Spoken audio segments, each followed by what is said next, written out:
Bem, irmãos, nós estamos em introdução ao Antigo Testamento 1, tá? No capítulo 1, parte número 2 desse capítulo. Vou para a página 29, onde nós vamos falar do cânon, do Pentateuco como objeto de polêmica, tá? Alguns estudiosos afirmam que a arrumação canônica, né, dos primeiros 5 livros da Bíblia só aconteceu no tempo de Esdras. Sobre o cânon eu falei lá na primeira lição, introdução bíblica, tá? Então são os livros que foram considerados sagrados pelos judeus, que eles eram canonizados, era transformado no cânon, tá? Então só aqueles ali, fechou o cânon, não teve adição, não colocou, com exceção da Igreja Católica, né? Também é chamada de Igreja Cristã, e que eles adicionaram ali alguns livros no arranjo deles, mas que os judeus e os cristãos, de uma forma geral, nunca aceitou esse arranjo aí, essa organização deles aí, adicionando livros, tá? Então, o nosso, da Igreja Cristã, é exatamente da Igreja Pentecostal, vamos dizer assim, né? Porque eles também são chamados cristãos. São exatamente iguais aos do povo de Israel, dos hebreus lá, tá? Então, livros, essa arrumação canônica aí, aconteceu no século V a.C., né? O encerramento de todo o cânon aí, de todos os livros sagrados, tá? Alguns mais conservadores acreditam que o próprio Moisés, entre 1500 e 1400, escreveu e declarou sagrado ali o Pentateuco, né? Mas essa dúvida nunca foi resolvida aí, né? E é claro que tem os outros livros de muita importância sagrada aí também, né? Até vamos falar disso, da importância do Pentateuco agora, né? Bom, nenhuma obra escrita alcançou tanta importância, né, quanto o Pentateuco no meio dos judeus e no mundo afora, tá? A associação dos primeiros 5 livros com a vida e o trabalho de Moisés foi o principal ponto, né, no qual os judeus agarravam, né, para conferir santidade, para conferir se era verídico, né, se era inspirado, se tinha valor divino, se tinha valores espirituais aí. Então, o Pentateuco é importante em vários aspectos. O primeiro aspecto é o aspecto cósmico, né? O Pentateuco ele explica a origem da Terra, né, do cosmo antigo, né, identificando como a primeira causa de tudo que foi criado, tá? O Pentateuco indica, né, a causa inicial da criação, tá? A primeira fase, no princípio que criou Deus o céu e a terra. Tem sido especulado enfaticamente pelos filósofos, né, pela ciência, procurando às cegas pelos clássicos, críticos e eruditos aí, mas compreendido somente pelos judeus e pela igreja, tá? Recentemente é que os sábios do mundo, os cientistas, têm se rendido, falando, puxa, é meio complicado a gente acreditar que tudo isso que nós estamos vendo aí se harmonizou aleatoriamente, né? Sem uma organização, sem alguém coordenando isso tudo aí, né?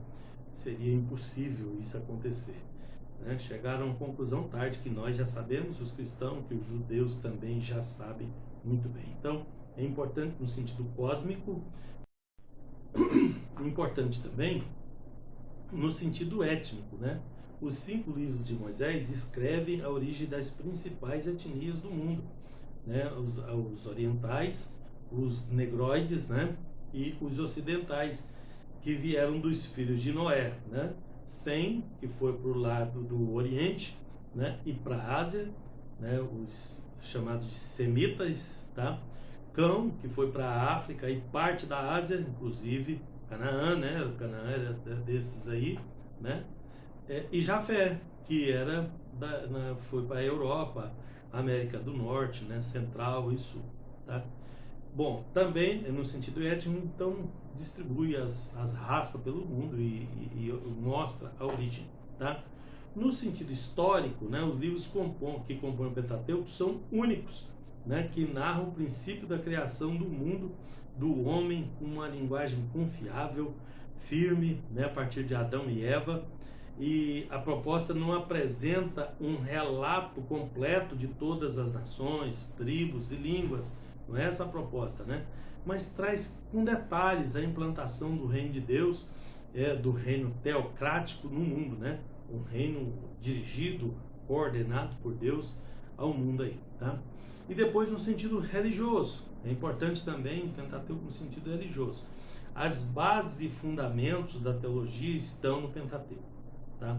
Porque o livro de Gênesis é o livro da soberania de Deus sobre a criação material, sobre o homem, sobre todas as nações, além de conter um relato da necessidade de preparo e de regulamento, né, de regulamentação do reino de Deus na terra, tá?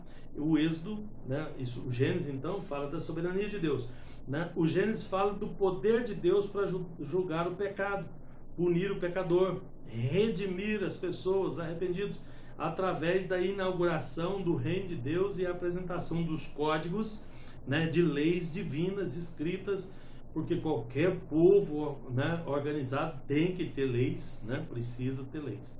Depois vem o Levítico, que traz as bases e as orientações sobre santidade religiosa do povo de Deus, como organização espiritual do reino, né?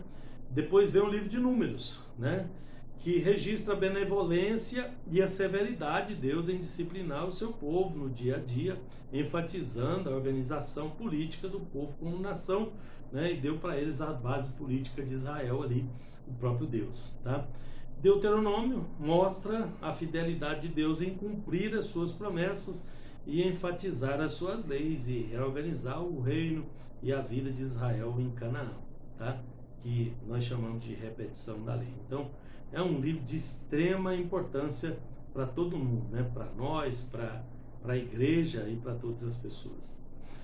Bom, sobre a estrutura da Bíblia hebraica, eu volto lá falar para vocês, né? Ela era constituída de 24 livros, né? Como eu falei, né? Então, o Pentateuco é a lei, né? Isso faz parte da Tanakh, né? Que é a divisão que Jesus falou, que é a lei, os profetas e os escritos, ou poéticos, né? Ou poesias, tá?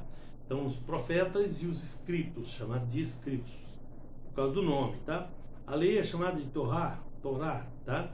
Gênesis, Êxodo, Levítico, Números, Deuteronômio. Depois vem o Nevi'im.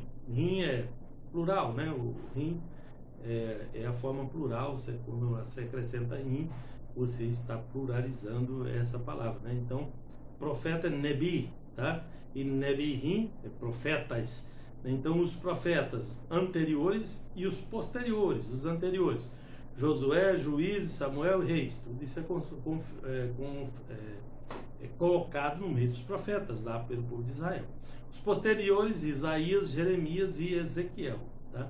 Depois vem os escritos, que é uma mistura de poéticos e gerais, tá? Que é chamado de Ketub ou Ketubim. Ketub é os escritos, Ketubim é escritos, é o plural, tá?